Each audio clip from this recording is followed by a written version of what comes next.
Let's learn the differences between prokaryotic and eukaryotic cell. What is a prokaryotic cell means? Pro.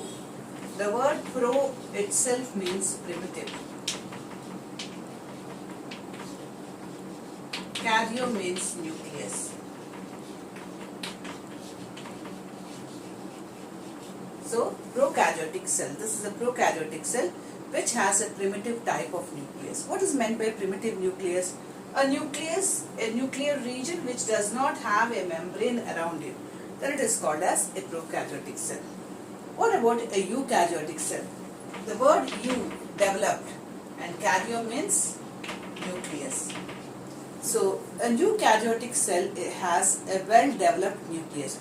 A well-developed nucleus means it has the nuclear region that is bound by a membrane. If a nuclear region is bound by a membrane, then it is called as nucleus. If the nuclear region, that is, what is the nuclear region? The place where the genetic material is present, the place where the chromosomes are present.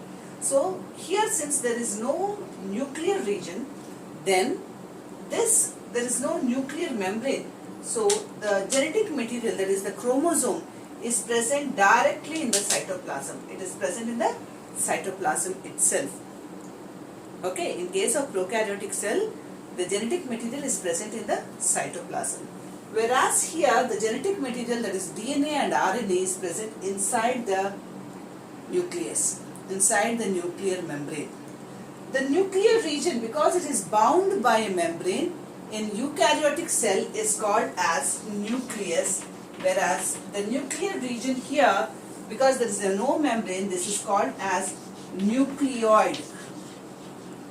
The nuclear region in a prokaryotic cell is called as nucleoid. The nuclear region in eukaryotic cell is called as nucleus. There is nucleolus that is present inside the nucleus in eukaryotic cell. That nucleolus is absent there.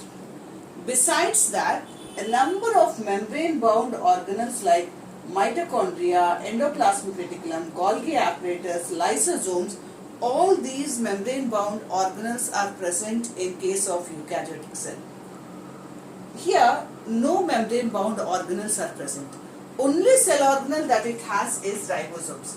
And ribosomes are not membrane-bound. Ribosomes are present in both prokaryotic and eukaryotic cell. Okay, but then those are not bound by any membrane. So ribosomes only are present. And the size of prokaryotic cell varies from 5 to 10 microns. Okay, it varies from 5 to 10 microns. Here it varies from 5 to 100 microns. The size is bigger. This size is small. This size is bigger. It varies from 1 to 10 microns in case of prokaryotic cell. The size varies from 5 to 100 microns in case of eukaryotic cell. So there is a difference in its size also. The number of chromosomes also vary. In case of prokaryotic cell, there is only one chromosome, that is singular, highly coiled chromosome is present. But here, there are number of chromosomes. Generally, the chromosomes are paired to 4 like that. So, more number of chromosomes are present in eukaryotic cell. Let's quickly recollect the differences. There is a difference in the size between prokaryotic and eukaryotic cell. Prokaryotic cell varies from 1 to 10 microns, whereas eukaryotic cell varies from 5 to 100 microns. That means this is much bigger. The second difference is that prokaryotic cell do not have a nuclear membrane around the nuclear region. That means surrounding the genetic material, there is no nuclear membrane. So the nuclear region in case of prokaryotic cell is called as nucleoid. Here, since the nuclear material is surrounded by a membrane, this is called as nucleus. The nuclear region is called as nucleus. Nucleolus is present in eukaryotic cell. Nucleolus is absent there. Membrane-bound cell organelles are present in like mitochondria, endoplasmic reticulum, lysosomes, or Golgi apparatus. All of them are present in eukaryotic cell. But whereas all those membrane-bound organelles are absent in case of a prokaryotic cell. The number of chromosomes in prokaryotic cell is single, highly circular and coiled, whereas here the number of chromosomes are generally paired in number.